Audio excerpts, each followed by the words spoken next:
नमस्कार, प्रखर राजपूत को देख रहे हैं आप और इजराइल, फिलिस्तीन, लेबनान समेत पूरी दुनिया की खबरों के साथ एक बार फिर से आपके सामने हाजिर हुआ हूं।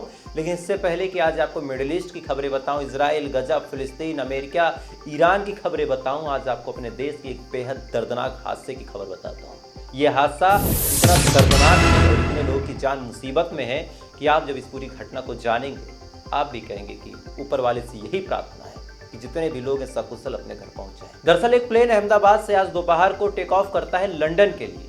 ये प्लेन जैसे ही 15 किलोमीटर आगे बढ़ता है, फौरन उस प्लेन के जो पायलट थे एटीसी यानी एयर ट्रैफिक कंट्रोल को एक मैसेज भेजते हैं और इस मैसेज में कहते हैं मेडे मेडे। अब जिनको नहीं पता उनको बता दूं कि मेडे का मतलब होता है कि प्लेन बहुत ज़्यादा मुसीबत में है, किसी प्रॉब्लम में है और क्रैश हो सकता है। जैसे ही एटीसी ये मैसेज पाती है, फौरन कंट्रोल करने की, कमांड भेजने की, वहाँ के पायलट को समझाने की और उस प्लेन को लैंड करवाने की कोशिश में जुट जाती है।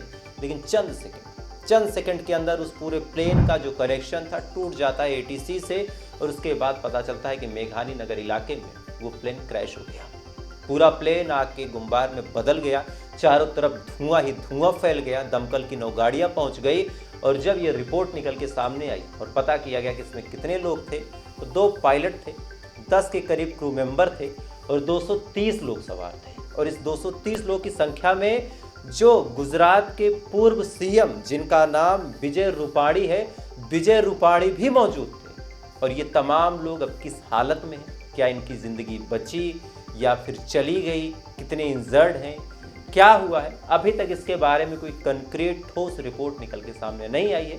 गोदी मीडिया का क्या है, कभी कह देगी कि 10 मर गए, कभी कहेगी 50 मर गए, कभी कहेगी 100 घायल है, बाद में माफ़ी मांग लेगी। तो उन चीज़ों को नहीं बताएंगे, जब आधिकारिक डिटेल आएगी तब आपको मैं बताऊंगा कि आखिर कितने लोगों की जान इसमें गई है, कितने परिवार ने अपने सदस्यों को खोया है। वैसे ईश्वर से यही प्रार्थना है कि एक भी शख्स इसमें न मारा जाए।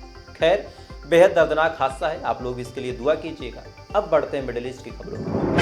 सबसे पहली खबर मैं आपको ईरान की बताऊंगा, क्योंकि ईरान में इस टाइम एक हाई लेवल मीटिंग कंडक्ट की जा रही है।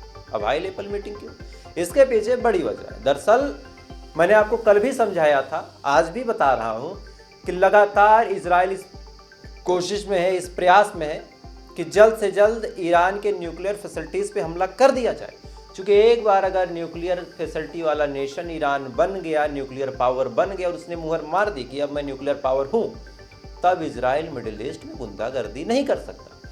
और इसी को लेके इजराइल ने पहले भी डिमांड रखी थी, फिर से मीटिंग में कहा। जब उस दिन फ़ोन कॉल पे बात हुई थी डोनाल्ड ट्रंप से, उसमें अलग अलग लोग और मौजूद थे, उस टाइम भी इजराइल ने कहा था कि हम हमला करेंगे। अब इसी को लेके आज मीटिंग हो रही ईरान के अंदर। ईरान में तीनों आर्मी के चीफ होंगे, आयतुल्ला खामनेई साहब होंगे, वहाँ के प्रेसिडेंट होंगे, डिफेंस मिनिस्टर होंगे, तमाम लोग मीटिंग ले रहे हैं। और इस मीटिंग का यह मुद्दा ये है कि इजराइल के हमले से बचा कैसे जाए। और ये मीटिंग कोई ऐसे ही नहीं हो रही, इसके पीछे वजह है। वेस्टर्न मीडिया में जो रिपोर्ट छपी है, ये रिपोर्ट दावा करती है कि अमेरिका और इजराइल बहुत जल्द हमला करने की कोशिश में जुटे हुए हैं। अमेरिका अपना B-2 बॉम्बर वहाँ पे भेज रहा है, इजराइल पूरी सैन्य ऑपरेशन को मुस्तैदी के साथ तैयार कर रहा। और यही वजह है कि कल ईरान के डिफेंस मिनिस्टर ने धमकी भी दी थी। ईरान के डिफेंस मिनिस्टर ने कहा था कि अगर हमको छेड़ोगे तो हम तुमको इतना मारेंगे कि तुम्हारा अंजाम बुरा होगा। तो एक तरफ ईरान ने क्लियर भी कर दिया था, दूसरी तरफ अमेरिका और इजराइल का प्लान भी है कि इनको न्यूक्लियर नेशन ना बनने दिया जाए। और यही वजह है कि आज ईरान में बड़ी मीटिंग हो रही है। अब इस मीटिंग के क्या रिजल्ट आएंगे ये चंद घंटों में क्लियर होगा। खैर, जब कुछ होगा तो आपको जरूर बताऊंगा। तब तक दूसरी खबर निकल के सामने आ रही फ्रांस से। दरअसल फ्रांस की ही ग्रेटा थी जो इजराइल में जाके, गजा में जाके मदद पहुंचाने की कोशिश कर रही थी। और इजराइल गजा को किस कदर कब्जा कर चुका है, आपको एक फैसला बताता हूं इजराइल का, जहां पे आप इजराइल ने एक ऐलान किया, जो लोग वहां पे मदद पहुंचाने के लिए गए थे, ग्रेटा एलबर्ग और साथ ही जो 10 लोग और थे, इनको 100 साल के लिए कंप्लीटली बैन किया गया है। इनको ये कहा गया कि 100 साल तक ये गजा में नहीं आ सकते। अब आपसे मेरा एक सवाल है, इजरायली जो भी है उनसे ये सवाल है, एक बात बताओ, गजा अलग देश है, फिलिस्तीन अलग देश है, इजराइल अलग देश है, तुम कौन होते हो बे वहाँ पे बैन लगाने वाले? तुम कौन होते हो कहने वाले कि गजा में कोई नहीं आ सकता? मतलब बड़ा साफ है कि इजराइल ये मान के बैठा है कि जो गजा है वो इजराइल का ही है और गाजा पट्टी को इजराइल कब्जा करके मानेगा।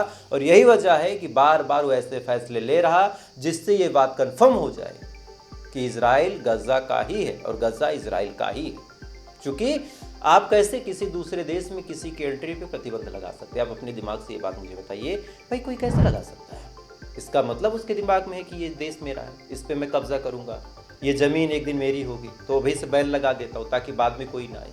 खैर, ये चल रहा अभी इजराइल। वहीं यहाँ सीरिया के अंदर भी इजराइल ने एयर स्ट्राइक करके एक शख्स को मारा है और बाद में ये कहा है कि हमने इसको इसलिए मारा है, और साथ ही एक शख्स को गिरफ्तार भी किया है, और इसलिए गिरफ्तार किया गया है क्योंकि इजराइल का कहना है कि ये हमास का सपोर्टर था। सीरिया के लगभग 10 किलोमीटर अंदर जाके इजराइल की सेना एक को मार देती है, एक को पकड़ के लेके चली आती है, और सीरिया के जो प्रेसिडेंट साहब हैं, कभी अलसरा बन जाते हैं, कभी अलजुलानी बन जाते हैं, कभी उनके ऊपर 1 मिलियन का इनाम होता है, कभी ये राष्ट्रपति बन जाते हैं।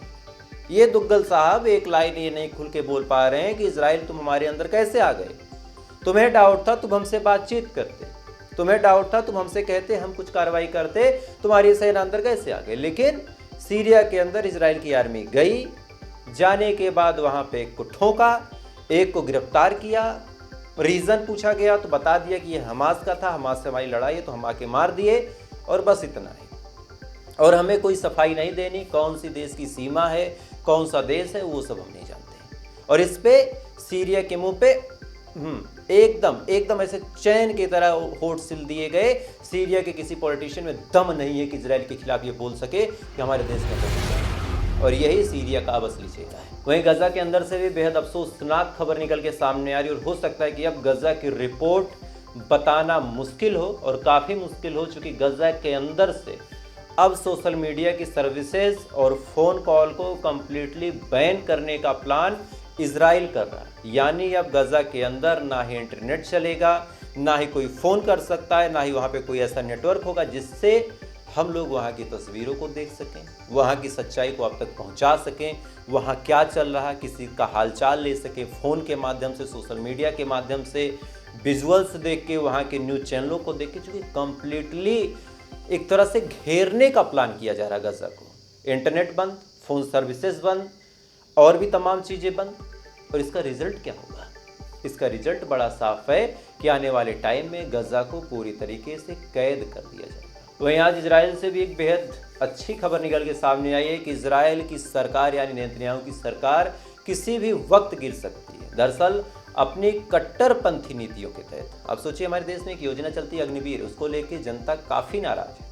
अब इसी योजना को इस कदर आप बढ़ा दीजिए कि 5 साल आप सर्विस दोगे, 3 साल आप सर्विस दोगे, और बाद में आप कोई नौकरी नहीं कर सकते 2-3 साल। हमें जब जरूरत होगी हम आपको बुला लेंगे। कौन खुश होगा? हर जगह विरोध होगा। और सेम काम इजराइल ने किया, अपने लोगों को कहा कि 3 साल तक आपको सर्विस देनी है, और कुछ सालों तक आपको रिजर्व सैनिक बन के रहना होगा। आप कोई बिजनेस नहीं कर सकते, आप कहीं जा नहीं सकते, आप देश नहीं छोड़ सकते।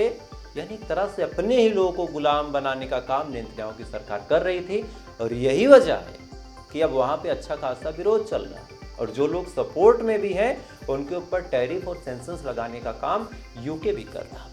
तो अब क्या होगा, क्या सरकार बचेगी या फिर गिरेगी, ये देखने लायक जाएगी। खैर, तो आज मिडिल ईस्ट की बड़ी खबरें थी, और आप लोगों से एक प्रार्थना है कि जो प्लेन में थे उनके लिए आप दुआ कीजिए।